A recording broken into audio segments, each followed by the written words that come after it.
Pessoal, antes de nós entrarmos em detalhes, falarmos sobre o vídeo de hoje, eu gostaria de pedir para que você reveja a sua inscrição e principalmente veja se você está com as notificações ativadas, porque recentemente meu canal ele deixou perdeu a monetização de alguns vídeos, o conteúdo está sendo considerado impróprio, eu já entrei em contato com o YouTube para ver o que está acontecendo.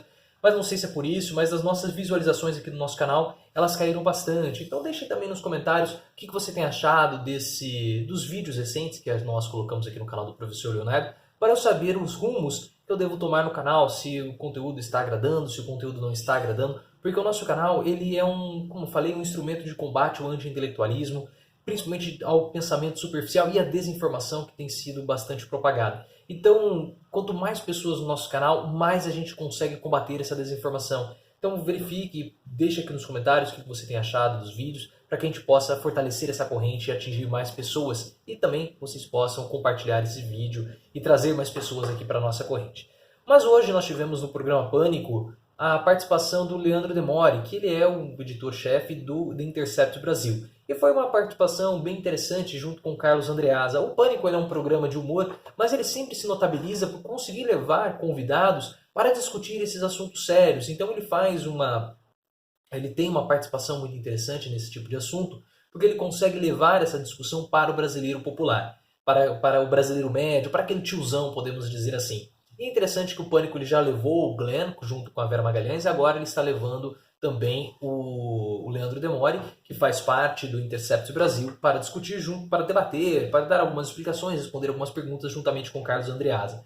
E esse é o momento único que nós estamos vivendo no país, porque toda essa situação envolvendo os vazamentos da Operação Lava Jato, das conversas do Sérgio Moro com o Deltan Dallagnol e outros procuradores, colocou a justiça em um momento de escrutínio. E isso é muito bom, porque nós, o brasileiro médio, todo mundo, né, nosso país, nós começamos a discutir a justiça. E a justiça, aqui no nosso país, ela é algo muito curioso, podemos dizer assim. Porque o brasileiro ele não aceita que tudo seja feito para combater a miséria.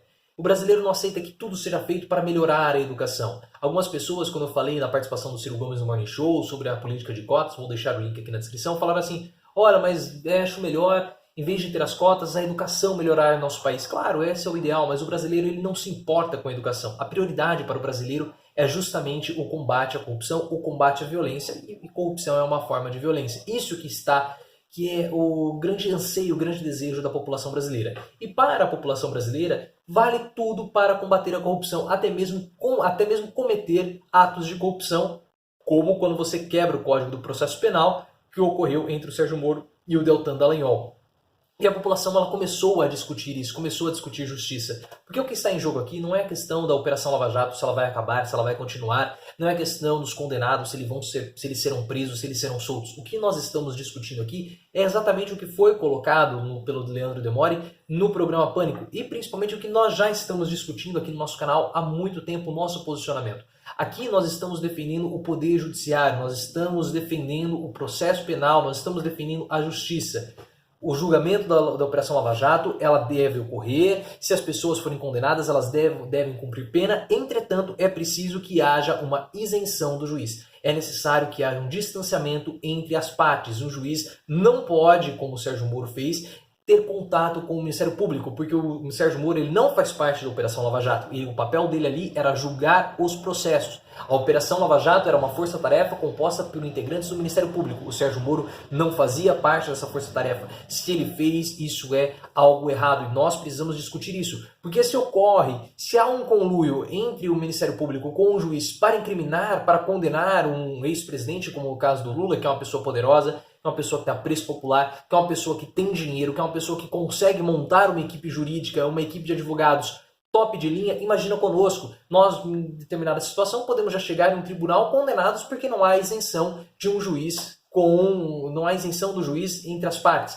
E é interessante porque muitas pessoas falam sobre o comportamento do Dias Toffoli, a participação do Dias Toffoli no processo do Mensalão. O Dias Toffoli ele era muito próximo do José Dirceu. E aquilo foi uma excrescência. A participação do Dias Toffoli, ministro do STF, no Mensalão, foi uma excrescência. E agora as pessoas elas estão querendo justificar o erro atual, que é o conluio do Sérgio Moro com o Ministério Público, justificando com a excrescência, com o erro, com a ilegalidade, que foi também a participação do Dias Toffoli. Então as pessoas estão querendo validar o erro atual com o erro do passado. E esse erro do Sérgio Moro, essa ilegalidade, também vai ser utilizado no futuro para justificar ações ilegais futuras. Mas falando sobre a participação, eu achei uma participação interessante. O Emílio, ele sempre tenta fazer o papel ali do brasileiro médio, as perguntas que o brasileiro médio gostaria de fazer. Então ele fala assim, vocês estão querendo derrubar o Sérgio Moro, vocês estão querendo derrubar a Operação Lava Jato, vocês estão querendo derrubar, vocês estão querendo libertar corruptos. Mas o Leandro Demore foi muito inteligente, ele foi muito bem, nós não temos nada contra o Sérgio Moro.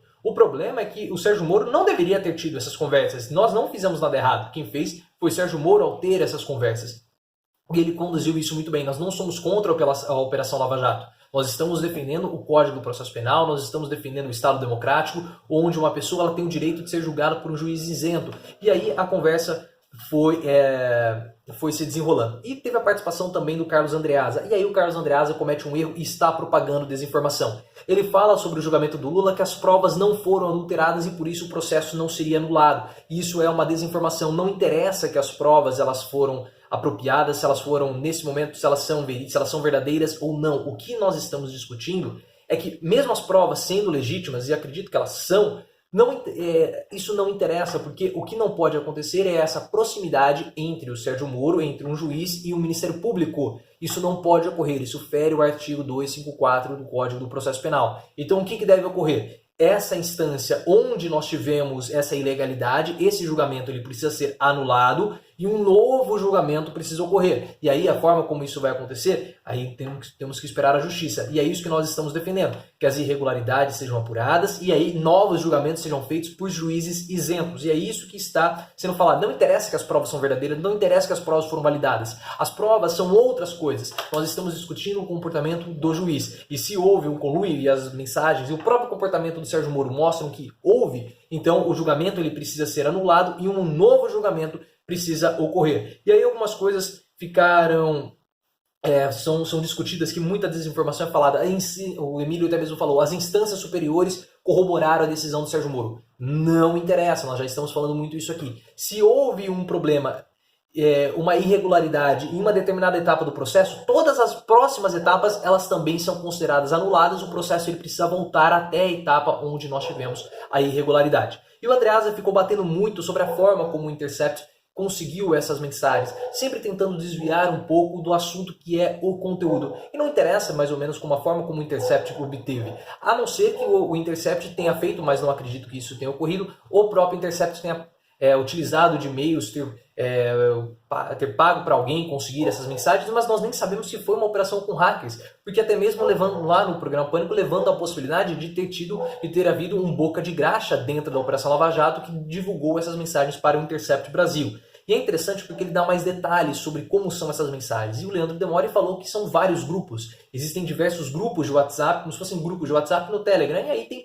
diversas conversas. Um grupo lá tem mais de 1000 páginas de conversa, são 3 anos de conversa, e tem todo e qualquer tipo de mensagem. É por isso que eles estão utilizando essa estratégia de folhetim, como o Andreasa falou, porque ali eles não querem expor a intimidade, não querem expor a vida, o foro íntimo das pessoas. Ele falou que tem áudio, mas tem, como tá a minha roupa, eu vou querer usar conversas informais, então eles precisam peneirar essas conversas para extrair aquele conteúdo que de fato interessa e que não exponha a vida íntima de cada uma das pessoas. E aí foi interessante porque além da Folha de São Paulo, que está tendo acesso integral, a revista Veja também agora vai estabelecer a parceria com o The Intercept Brasil. E quanto mais esses veículos de comunicação, Reinaldo Azevedo, com o É da Coisa, a Folha de São Paulo e a Veja entram nessa jogada, mais verídico fica, mais confiável fica esse material. Porque a Folha de São Paulo, a Veja, elas não vão entrar em uma barca furada para acabar comprometendo toda a sua reputação, porque eles são jornais, são veículos, são revistas muito antigas, então elas têm uma reputação a zelar, e se essas mensagens não fossem verdadeiras, elas não iriam acabar entrando nessa barca furada que poderia colocar toda a reputação do jornal em risco. E aí é interessante, né, porque aí falaram sobre a questão da perícia, da auditoria. E o Leandro falou que em nenhum lugar do mundo isso é feito dessa forma, porque se houver a perícia pode ser que a fonte acabe sendo divulgada, acabe sendo descoberta, e isso é muito perigoso para a fonte. E aí o Emílio ele acaba continuando espalhando a desinformação, porque fala que eles querem acabar batendo no Sérgio Moro, eles querem derrubar o Sérgio Moro várias vezes, o Emílio tem falado isso espalha uma desinformação, o que está sendo propagado pela Jovem Pan. Eu espero que o Emílio tenha feito isso na condição de brasileiro médio, se colocando no lugar do brasileiro médio, do ouvinte que gostaria de fazer, que tem essa percepção, e aí ele acaba dando essa cutucada para que o Leandro possa responder. Eu gostei da participação e eu achei bem interessante, e foi muito interessante porque ele falou assim, olha, aí ele colocou o Dallagnol contra a parede. Bom, se eles querem atestar a veracidade das conversas, então que o Dallagnol vem aqui, a gente faz uma live, ele abre o chat dele, eu abro o meu e a gente mostra que as conversas são verdadeiras. Mas eles já falaram que eles destruíram todas as provas, já apagaram as contas do Telegram, já trocaram de telefone, ou seja, eles destruíram as provas. Se esse conteúdo é mentiroso, qual que é o problema deles virem aqui e mostrar que o conteúdo é verdadeiro? Então isso acaba levantando sim, colocando uma pulga atrás da orelha. Eu achei que foi um conteúdo, uma conversa bem interessante, o Emílio principalmente fazendo esse papel de advogado do diabo, colocando-se no papel, no papel das pessoas que iriam fazer aquelas perguntas para o Leandro Demore. Mas o que você achou? Vou deixar a participação dele aqui na descrição para que você possa ver e tirar as suas próprias conclusões. Compartilhe esse vídeo, vamos continuar fazendo essa cobertura super especial aqui no canal do Professor Leonardo. E lembre-se, vamos sempre sair do raso e aprofundar no nosso discurso.